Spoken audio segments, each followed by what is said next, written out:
জামাত ইসলামের নেতা সাতক্ষীরা 4 আসনের এমপি তিনি নারী সংক্রান্ত একটি ব্যাপারে অভিযুক্ত এবং সেই অভিযোগ প্রমাণ হওয়ার কারণে জামাত ইসলাম তাকে বহিষ্কার করেছে।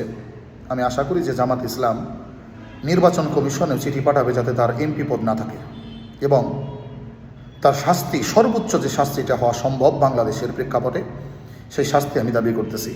কিন্তু আমার বাংলাদেশ জামাত ইসলামের কিছু কর্মী এবং নেতাদের সম্পর্কে কিছু কথা বলতে চাই। জামাতের কর্মী এবং নেতারা আমি দেখছি উচ্চ পর্যায়ের বলতে থানা পর্যায়ের নেতাদের মধ্যেও আমি লক্ষ্য করেছি, তারা এইটাকে ডিফেন্ড করার জন্য যথেষ্ট চেষ্টা করেছে। তারা বোঝাতে চেষ্টা করেছে যে ওনাকে ফাঁসানো হয়েছে এবং ঘটনাটা সত্য না। যেই পর্যন্ত জামাত ইসলাম কেন্দ্র থেকে এটাকে বহিষ্কার না করছে, তার আগ পর্যন্ত তারা এটা স্বীকার করতে অপ্রস্তুত। তারা এটা বুঝতেই চায় না, মানতেই চায় না যে সে এই ঘটনাটা আসলেই ঘটিয়েছে, সে এখানে অপরাধী। আমি তাদের প্রসঙ্গে বলতে চাই, ওনাকে যখন একটা রুমের মধ্যে ধরা হইল নারী সহ, তখন ওনাকে প্রশ্ন করা হয়েছে। উনি একবারও সেখানে বলেন নাই যে উনি তার দ্বিতীয় স্ত্রী। যদি তার দ্বিতীয় স্ত্রী থাকতো তিনি 100% জোর গলায় সেখানে বলতেন যে সে আমার দ্বিতীয় স্ত্রী, কিন্তু সে একবারও বলেন নাই। শুধুমাত্র এইটুকু থেকেই বোঝা যায় যে উনি এখানে অপরাধী। তারপরে উনি বললেন যে এটা নাকি AI generated video. AI generated video, যাদের সাধারণ চোখ আছে, একেবারে সাধারণ চোখ, যারা 2-4টা এআই জেনারেটেড ভিডিও দেখছে এবং সাধারণ ভিডিও দেখছে, এই দুইটার মধ্যে একটু ডিফারেন্স একটু ভাবছে, তারা জানে যে এটা এআই জেনারেটেড ভিডিও না। তাহলে এখান থেকে বোঝা যায় যে উনি এখানে অপরাধী। তারপরে আবার আসলো যে উনি দ্বিতীয় বিয়ে করেছেন। তো একটা এআই জেনারেটেড ভিডিও এটা বলার পর যখন আবার বলে যে দ্বিতীয় বিয়ে করেছে, তার মানে কথার গরমিল পাওয়া যায় এবং এই গরমিল থেকেও বোঝা যায় যে উনি অপরাধী। তারপর উনি কাবিননামা পেশ করলেন এবং কাজী সরাসরি বললেন যে উনি আজকে সেটা সাইন করে নিয়ে গেছেন। ডেট দিয়েছেন যে বিয়ে হয়েছে অনেক আগে, কিন্তু সেই কাবিননামা সাইন করেছে আজকে। এই কথার অর্থ হচ্ছে তিনি এই কাবিননামাটা বানিয়েছে 2 নাম্বারই করে।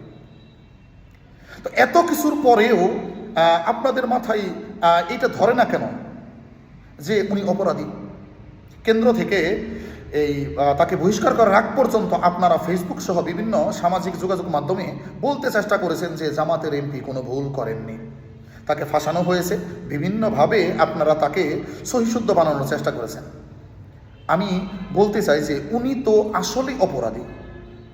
আপনি ভালোভাবে জানেন না, না জেনে আপনি তাকে কিভাবে ভালোর সার্টিফিকেট দিতে থাকেন। সাধারণ চোখ দিয়ে আপনি বুঝেন নাই, সেটা আমি বুঝলাম। তো আপনি বুঝেন নেই, তাহলে নীরব থাকেন। কিন্তু নীরব না থেকে সেখানে যখন আপনি তাকে ভালো বানানোর চেষ্টা করেন, সেটা কতটুকু ভালো কাজ করছেন আপনি? তাহলে এই ধরনের কাজ যখন আপনি করতে থাকবেন যে আপনার দলের লোক সবসময় ভালো, সে যত খারাপ কাজই করুক আপনি বিশ্বাস করবেন না, তাহলে তো আপনার কাজটা সেই বিএনপি এবং আওয়ামী লীগের মতো হয়ে গেল। এই কারণে আমি বলতে চাই যে এই ধরনের কাজ থেকে বিরত থাকা উচিত।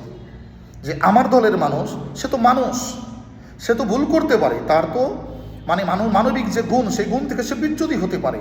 তো যখন বিচ্যুত হবে তখন তার মধ্যে ভুল ত্রুটি হতে পারে। সেই ভুল ত্রুটির শাস্তি আছে, সে শাস্তি দেবে দল বা সরকার বা রাষ্ট্র তাকে শাস্তির আওতায় আনবে। তাহলে সে ভুল করতে পারে, এটা মেনে নেন না কেন? আপনি একেবারে নির্লজ্জের মতো ফেসবুকে সে প্রমাণ করতে চান যে তিনি কোনো ভুল করেনি। তো এইগুলো পরিহার করা উচিত আমি মনে করি এবং জামাতকে অবশেষে আমি ধন্যবাদ জানাই যে তারা অবশেষে তাকে বহিষ্কার করেছে, এরকম একটা সাহসী সিদ্ধান্ত নিয়েছে। সর্বশেষে আমি তাকে সংসদ সদস্য পদ থেকে বহিষ্কার করার জন্য যে ধরনের পদক্ষেপ নেওয়া দরকার সেই ধরনের পদক্ষেপ যেন জামাত নেয়, সেই আশাটা আমি পোষণ করতেছি।